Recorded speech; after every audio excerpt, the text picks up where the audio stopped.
When I would think and pray, I think and pray of several subjects. Heaven hath my empty words, whilst my invention, hearing not my tongue, anchors on Isabel. God in my mouth, as if I did but only chew his name. And in my heart, the strong and swelling evil of my conception, the state whereon I studied, like a good thing often read, grows sour and tedious. Yeah, my gravity, wherein let no man hear me, I take pride. Could I with boot changes for an idle plume, which the air beats for vain? O place, O form, how often dost thou with thy ease, thy habit, which wrench awe from fools, and tie the wiser souls to thy false seeming? Blood, thou art blood. Let's write good angel on the devil's horns. 'Tis not the devil's crest. How now? Who's there? Oh, Isabel? Teach her the way. Oh heaven, why does my blood thus muster it to my heart, making both it unusable along with all the necessary parts for fitness? It's like those foolish throngs that stop the air from helping revive. And like when the king's subjects who like him very much crowd him with their affection that they mean no ill offense. Yeah. So I read Angelo's lines from Act 2, Scene 4.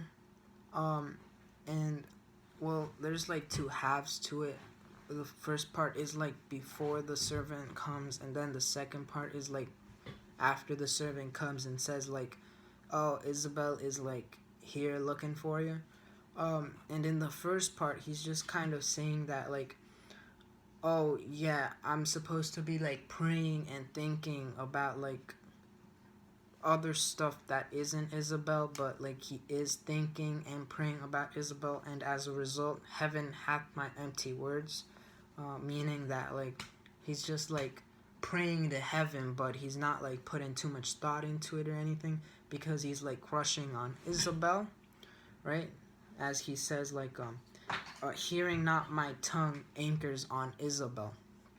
And then he also says like God in my mouth, as if I did but only chew his name. So he's just saying like I'm just mentioning God, but really I'm just thinking about Isabel and like praying for her and stuff, right?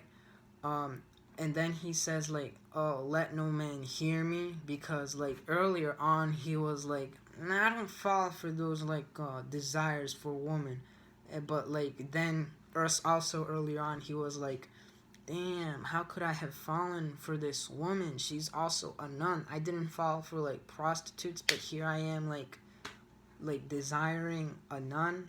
So he's like, let no man hear me, because like I'm not supposed to be into like woman and stuff, right?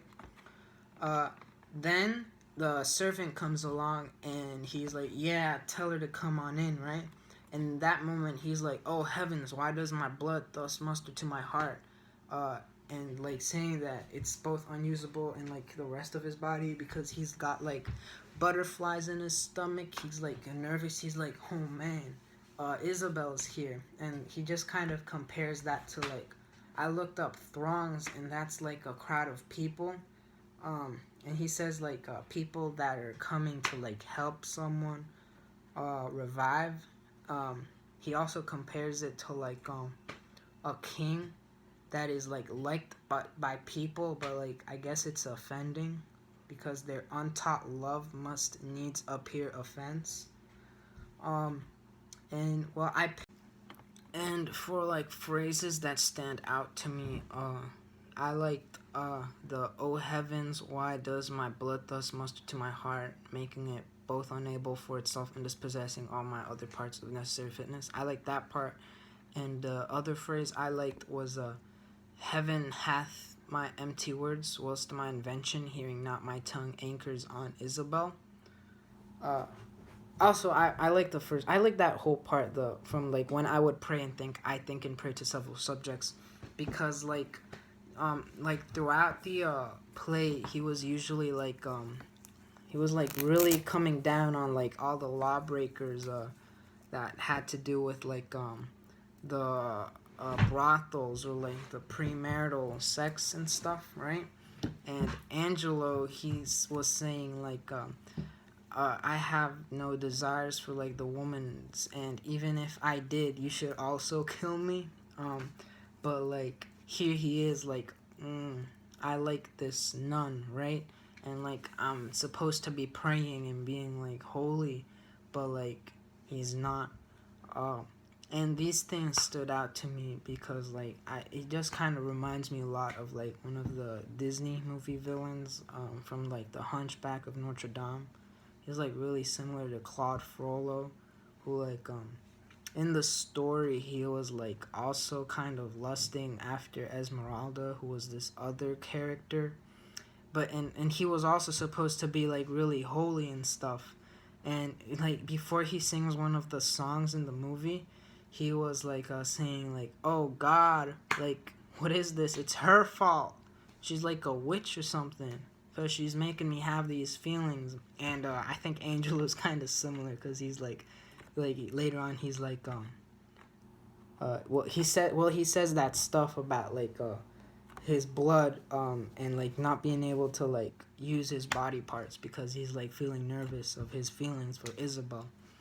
And as for what I think talks as for what I think this tells us about the character Angelo, um I just think it shows us even more how much of a hypocrite he is, because like then after this scene he's like talking to Isabella, and he's like yo, you gotta sleep with me if you wanna like let your brother live, right? And I mean that's not right because like the whole other acts of the book he was like trying to execute Angel. I mean he was gonna execute Claudio for impregnating his girlfriend. So yeah, I guess it just kind of shows how hypocritical he is, or how much of a hypocrite he is. Um, yeah, and how important to him, I guess, religion is, because like he talks a lot about the praying, the heaven, the God, and he also, I guess, kind of feels guilty about it, because he knows he's supposed to be praying about other stuff, and he knows that, I guess, his words towards heaven are supposed to like hold meaning and not supposed to just be mentioning God. Um, yeah, and he's also my heart now is like filled with evil, because like of his feelings now. Um, so yeah, that's the end of my analysis.